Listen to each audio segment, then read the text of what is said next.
नमस्कार, मैं हूँ गजानंद वर्मा। कक्षा 11 के लिए विषय अनिवार्य हिंदी, पुस्तक आरोह, पाठ संख्या 1, लेखक मुंशी प्रेमचंद। इस पाठ के जो 4 पार्ट किए गए हैं, आज हम पढ़ा रहे हैं आपको चौथा पार्ट, अंतिम पार्ट।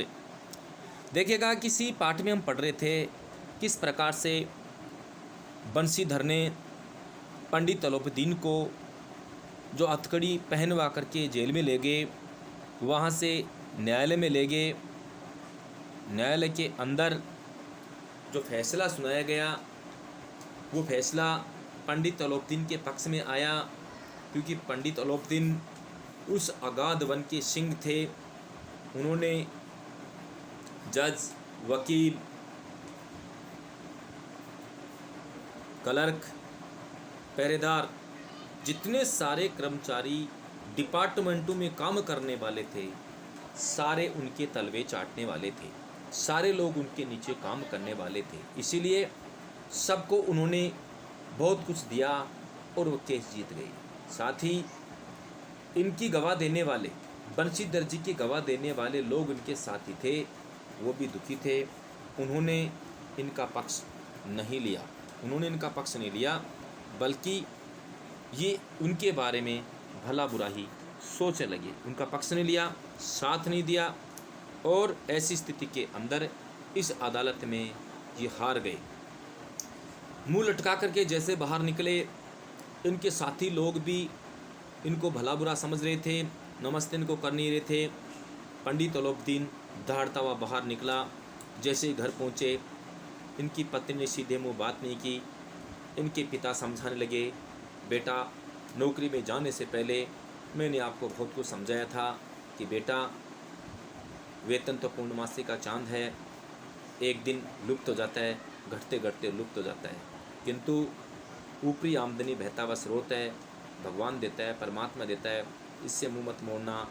ऐसे क्या घर में लड़कियां घास फूस की तरह बढ़ रही है, घर की तुम हालत जानते हो, मैं कगारे का वृक्ष हूँ, न जाने कब गिर पड़ूं। आप मेरे जन्म भर की जो कमाई है, जन्म भर की बात मुट्ठी बांध लो, जीवन में काम आए। आने के पश्चात इनकी माताजी घूमना जाना चाहती थी, अमरनाथ की यात्रा करना, कैलाश और मानसरोवर अमरनाथ की यात्रा करना चाहती थी। वो सारी बातें बेकार हो गई। इनकी पत्नी जेवर बनवाना चाहती थी, वो बातें भी बेकार हो गई। इसलिए घर के अंदर सारे लोग इनको हे दृष्टि से देखने लगे। इनका मन भी बहुत व्यथित हो गया, बहुत दुखी हो गया। क्या करूं? मैंने किया तो सही था, किंतु गलत हो गया। सारे लोग मुझ पे कीचड़ उछाल गए, जबकि मैंने सही किया था, किंतु क्या करूं? कानून करने वाले, कानून की रक्षा करने वाले लोग ही कानून को जब बेच दें तो उसमें न्याय कैसे मिलेगा? ऐसी स्थिति को जान करके उनको बहुत ज़्यादा पीड़ा हो रही थी। अब देखिए पाठ के अंदर, इसी प्रकार 1 सप्ताह बीत गया, अर्थात वो नौकरी पर से घर आ गए और 1 सप्ताह बीत गया। संध्या का समय था। बूढ़े मुंशी जी बैठे राम नाम की माला जप रहे थे। उसी समय उनके द्वार पर सजा हुआ रथ आकर के रुका। हरे और गुलाबी पर्दे, पछिए बैलों की जोड़ी, उनकी गर्दन में नीले धागे, सींगे पीतल से जुड़ी हुई, सींगों के अंदर पीतल के लगे हुए, कई नौकर लाठियां कंधों पर रखे हाथ साथ थे। मुंशी जी अगवानी को दौड़े, देखा तो पंडित अलोपदीन है, झुककर दंडवत की। उनके पिता को पता चला कि ये वही पंडित अलोपदीन है जो केस में जीत गए, ये वही पंडित अलोपदीन है जिनको मेरे बेटे ने हथकड़ी पहनाई थी। आज वो सुनाने के लिए या बदला लेने के लिए हमारे द्वार पर आया है। ऐसी स्थिति में बंशीधर के पिता व दंडवत प्रणाम करते हैं, नमस्कार करते हैं और कहा, देखिएगा, ये तो बेवकूफ़ है, समझदार नहीं है, मेरे बेटे ने बहुत सारी गलतियां कर दी है, वैसे तो मैं आपका सम्मान करता हूँ, मेरा बेटा आपका गुनहगार है। इस तरह से कई बातें वहाँ हुई। लल्लो चप्पो की बातें करने लगे। हमारा भाग्य उदय हुआ जो आपके चरण इस द्वार पर आए। आप हमारे पूज्य देवता हैं, आपको कौन सा मुँह दिखाएं। मुँह में तो कालिख लगी है, अर्थात हमारा मुँह तो काला हो गया है, किंतु क्या करे, लड़का अभागा का पूत है, नहीं तो आपसे क्यों मुँह छिपाना पड़ता। ईश्वर निसंतान चाहे रखे, पर ऐसी संतान न दे। अपने बेटे के बारे में बुराई करते हुए अपने बेटे के बारे में बहुत सारी बुराइयां उन्होंने पंडित अलोपदीन के सामने की कि ईश्वर संतान दे, पर इस तरह की संतान किसी को न दे। मैंने इसको बहुत कुछ समझाया, किंतु ये मेरी एक बात न माना। अर्थात बंशीधर के पिता पंडित अलोपदीन के सामने बहुत सारी चर्चा करते हैं और अपने बेटे की गलतियों को उजागर करते हैं कि मेरे बेटे ने आखिर बहुत सारी गलतियां की, जिसके कारण आज हमें आपके सामने झुकना पड़ रहा है। हमारे मुंह पे तो कालिक लगी है, हम आपको अपना कालिक लगा मुंह कैसे दिखाएं। अलोपदीन ने कहा, नहीं भाई साहब, ऐसा न कहिए। मुंशी जी ने चकित होकर कहा, ऐसी संतान को और क्या कहें। आप कह रहे कि ऐसा न कहें, तो बंशीधर के पिता ने कहा कि ऐसी संतान के बारे में और कुछ नहीं कहे तो क्या कहें, अर्थात इन्होंने हमारा पूरा काम बिगाड़ दिया। तो देखिए अलोपदीन ने कहा, नहीं भाई साहब, ऐसे न कहिए। मुंशी जी ने चकित होकर कहा, ऐसी संतान को और क्या कहूँ।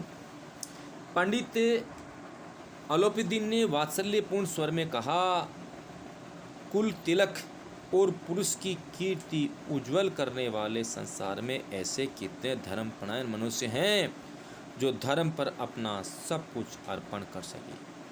उन्होंने कहा कि धर्म पर चलने वाले मनुष्य और इस तरह के उज्जवल भविष्य वाले, कीर्ति करने वाले संसार में और कहाँ है, ऐसे इंसान धरती पर नहीं मिलते।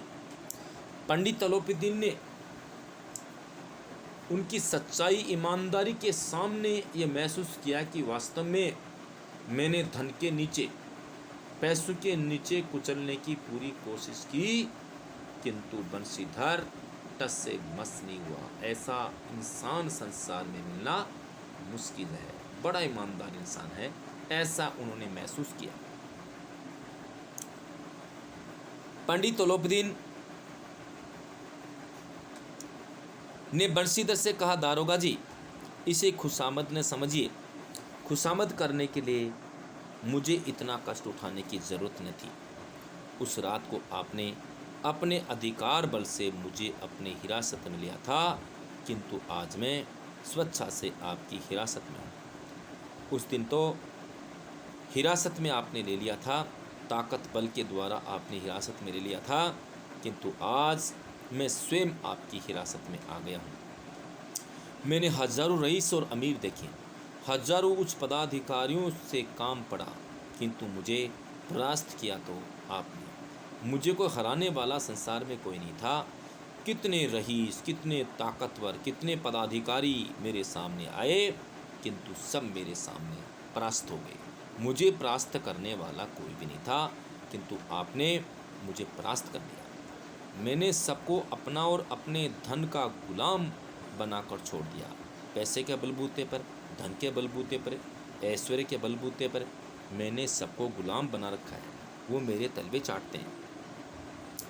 किंतु आप ऐसे इंसान हैं जो मुझे ऐसे लगे कि मेरे सामने आप झुके नहीं। मुझे आज्ञा दीजिए कि मैं आपसे कुछ विनय करूं, मैं आपसे कुछ कह सकूं। बंशीधर ने अलोपदीन को आते देखा तो उठकर सत्कार किया, किंतु स्वाभिमान सहित। समझ गए कि ये महज से मुझे लज्जित करने और जलाने आए हैं। जैसे पंडित अलोपदीन उनके दरवाजे पहुँचे, उनको सलाम किया, नमस्ते किया। बंशीधर को महसूस हुआ कि ये मुझे जलाने, मुझे चिढ़ाने मेरे द्वार पर आए हैं, किंतु ऐसा नहीं था। क्षमा प्रार्थना कर चेष्टा नहीं की, वरन उन्हें अपने पिता की एक ठकुर सुहाती की बात ऐसे ऐसी प्रतीत हुई। पर पंडित जी की बातें सुनी तो मन की मैल मिट गई। पंडित जी की ओर देखिए, पंडित जी की ओर उड़ती हुई दृष्टि से देखा, सद्भाव झलक रहा था। गर्व ने अब लज्जा के सामने सिर झुका दिया। शर्माते बोले, ये आपकी उदारता है जो ऐसे कहते हैं। मुझसे जो कुछ अभिनय हुई है उसे क्षमा कीजिए। मैं धर्म की बेड़ी में जकड़ा हुआ था, नहीं तो वैसे मैं आपका दास हूँ। भाई मैं तो धर्म के ऊपर जकड़ा हुआ था, मैं धर्म का पालन कर रहा था, वैसे मैं आपका दास हूँ। वैसे धर्म के अंदर बंधा हुआ था, इसलिए मैं वही करता जो धर्म के अनुसार हो। वैसे मैं आपका दास हूँ, वैसे मैं आपका दास हूँ। जो आज्ञा होगी वह मेरे लिए सिर माथे पर। अलोपीदीन ने विनीत भाव से कहा, नदी तट पर आपने मेरी प्रार्थना नहीं स्वीकार की थी, किंतु आज स्वीकार करनी पड़ेगी। नदी के तट पर, उस नदी के तट पर मैंने आपसे बहुत प्रार्थना की थी, बहुत विनय किया था, बहुत आपको समझाया, किंतु आपने एक बात मेरी नहीं मानी। विनय मेरी बात नहीं मानी, मेरी प्रार्थना आपने स्वीकार नहीं की। लेकिन आज तो मेरी प्रार्थना आपको स्वीकार करनी होगी। उस दिन तो मैंने आपसे बहुत प्रार्थना की, किंतु मेरी बातों पर आपने ध्यान नहीं दिया, मेरी प्रार्थना स्वीकार नहीं की। किंतु आज मैं यहाँ से तब तक नहीं जाऊँगा जब तक आज मेरी प्रार्थना आप स्वीकार नहीं करेंगे। बंशीधर बोले, मैं किस योग्य हूँ, किंतु जो कुछ सेवा मुझसे हो सकती है उसमें त्रुटि न होगी। मैं भाई किस योग्य हूँ, लेकिन जो भी मैं सेवा मेरे से बनेगी, जो भी मैं आपकी सेवा कर सकूँ वो सेवा मैं आपकी करूँगा। आप मुझे आज्ञा दीजिए। पंडित अलोपदीन ने एक स्टाम्प लगा हुआ पत्र निकाला, मोहर लगा हुआ पत्र निकाला और उसे बंशीधर के सामने रखकर बोले, इस पद को स्वीकार कीजिए और अपने हस्ताक्षर कर दीजिए। इस पद को आप ले लीजिए और इस पर हस्ताक्षर कर दीजिए। मैं ब्राह्मण हूँ, जब तक ये सवाल पूरा न कीजिएगा द्वार से नहीं हटूंगा। मैं एक ब्राह्मण हूँ, आज जब तक इस पॉइंट को आप इस बात को पूरा नहीं करेंगे, मैं आपके दरवाजे से कदाचित नहीं हटूंगा। मुंशी बंशीधर ने उस कागज को पढ़ा तो कृतज्ञता से आंखों में आंसू भर आए। पंडित अलोपदीन ने उनको अपनी सारी जायदाद का स्थायी मैनेजर नियत किया। 6,000 वार्षिक वेतन के अतिरिक्त रोजाना खर्च अलग, सवारी के लिए घोड़े, रहने को बंगला, नौकर चाकर मुफ्त। कंपित स्वर में बोले, पंडित जी, मुझ में इतनी सामर्थ्य नहीं है कि आपकी उदारता की प्रशंसा कर सकूं, किंतु मैं ऐसे उच्च पद के योग्य नहीं हूँ। अर्थात मैं आपकी समर्था को जानता हूँ, किंतु मैं ऐसे ऊंचे पद के योग्य नहीं हूँ। पंडित अलोपदीन हंसकर बोले, मुझे इस समय एक अयोग्य मनुष्य की ही जरूरत है। बंशीधर ने गंभीर भाव से कहा, यूं तो मैं आपका दास हूँ। आप जैसे कीर्तिवान सज्जन पुरुष की सेवा करना मेरे लिए सौभाग्य की बात है, किंतु मुझ में न विद्या है, न बुद्धि, न वह स्वभाव जो इन त्रुटियों की पूर्ति कर देता है। ऐसे महान कार्य के लिए एक बड़े मर्मज्ञ अनुभवी मनुष्य की जरूरत है। मैं इतना महान नहीं हूँ, इतना मर्मज्ञ नहीं हूँ, इतना समझदार नहीं हूँ, इतना बुद्धिमान नहीं हूँ। इस काम को तो वही अनुभवी मनुष्य कर सकता है जो ये सारी बातें जानता हो, बुद्धिमान हो और विद्वान हो, सज्जन हो। ये सारी चीज़ें मुझ में नहीं है। अलोपीदीन कमलदान से कलम निकाली। अलोपीदीन ने कमलदान से कलम निकाली और उसे बंशीधर के हाथ में देकर बोले, न मुझे विद्वता की चाह है, न अनुभव की, न मर्मज्ञता की, न कार्य कुशलता की। इन गुणों के महत्व का परिचय खूब पा चुका हूँ। अब सौभाग्य है और सुअवसर ने मुझ पर मोती दे दिया है, मुझे वह मोती दे दिया है, मुझे बहुमूल्य चीज़ दे दी है, जिसके सामने योग्यता और विद्वता की चमक फीकी पड़ जाती है। यह कलम लीजिए, अधिक सोच विचार न कीजिए, दस्तखत कर दीजिए। परमात्मा से यही प्रार्थना है कि वह आपको सदैव वही नदी के किनारे वाला बेमुरावत, उदंड, कठोर परंतु धर्मनिष्ठ दारोगा बनाए रखे। देखिए, बंशीधर ने जो ऐसा काम किया था, बंशीधर ने ऐसा काम किया था कि इतने गिड़गिड़ाने के पश्चात भी, इतना प्रयास करने के बाद भी उन्होंने उनकी बातें नहीं सुनी और धन से उनको रोकने की कोशिश की, धन का उनको लालच देने की कोशिश की, कितना धन उन्हें देने की चेष्टा की, लेकिन वो अपने उस आदत से, अपने विचार से टस से मस नहीं हुए। यहाँ तक उनको अदालत तक घसीट करके ले गए। वहाँ भी उन्होंने किसी तरह की रिश्वत, किसी तरह से अपनी तरफ लाने की कोशिश नहीं की और पंडित अलोपीदीन ने सबको पैसा देकर खरीद लिया।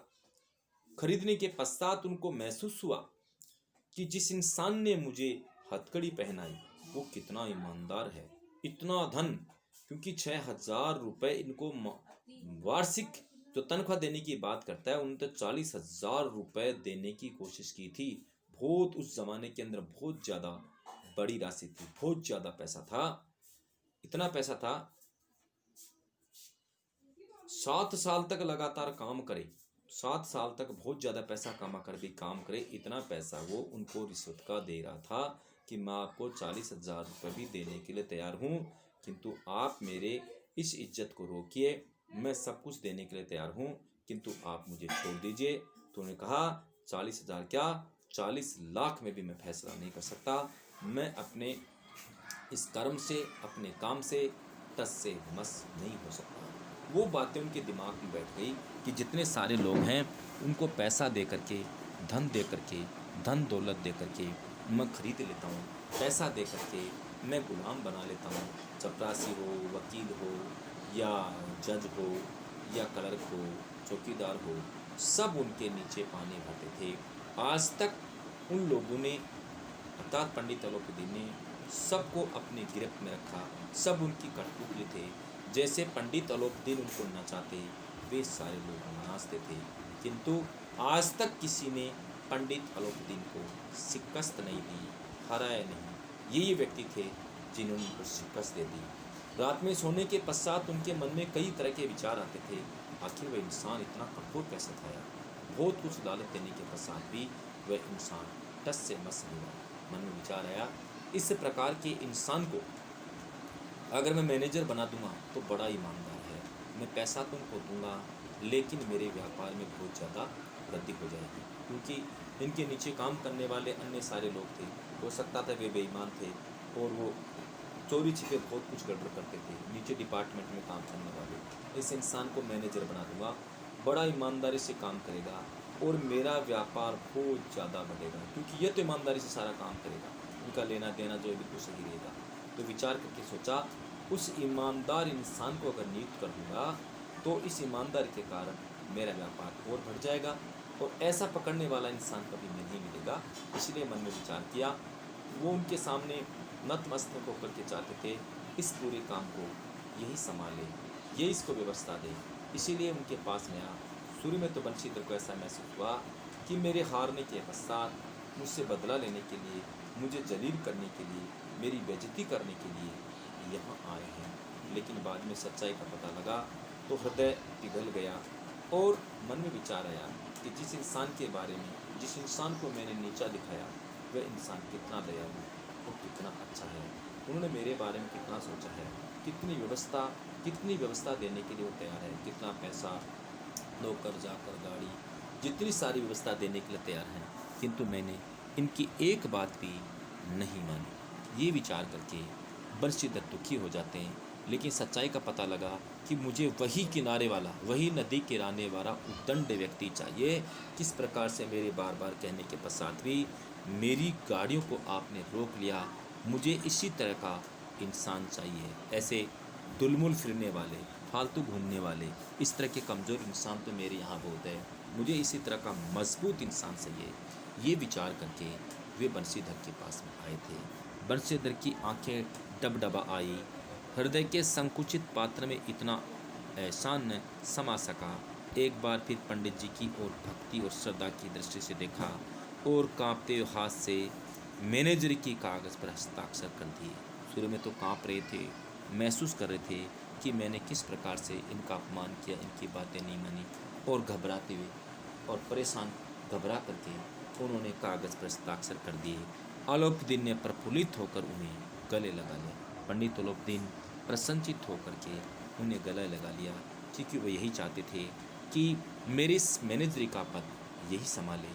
ईमानदारी से काम करेगा तो मेरा जो बिजनेस है, मेरा जो व्यापार है और ज़्यादा बढ़ जाएगा। इसलिए उनको पा करके पंडित अलोपीदीन बंशीधर को पा करके बहुत ज़्यादा सुखी महसूस कर रहे थे। अगर इस काम को संभाल लेगा तो मेरा व्यापार कहाँ से कहाँ पहुँच जाएगा। क्योंकि नीचे काम करने वाले लोग हो सकता चोरी करे थे, हो सकता है बेईमानी करे थे, लेकिन इसको स्थायी नियुक्ति दे दूंगा, इसको स्थायी मैनेजर बना दूंगा तो मेरे काम को बहुत अच्छे से संभाल पाएगा। इस प्रकार से प्रसन्नचित्त होकर के पंडित अलोपीदीन ने बंशीधर को गले लगा लिया और दोनों बहुत खुशी हुई। इस प्रकार से ये पाठ आज का आप संपन्न होता है। थैंक यू, ओके, बाय, बाकी फिर बात।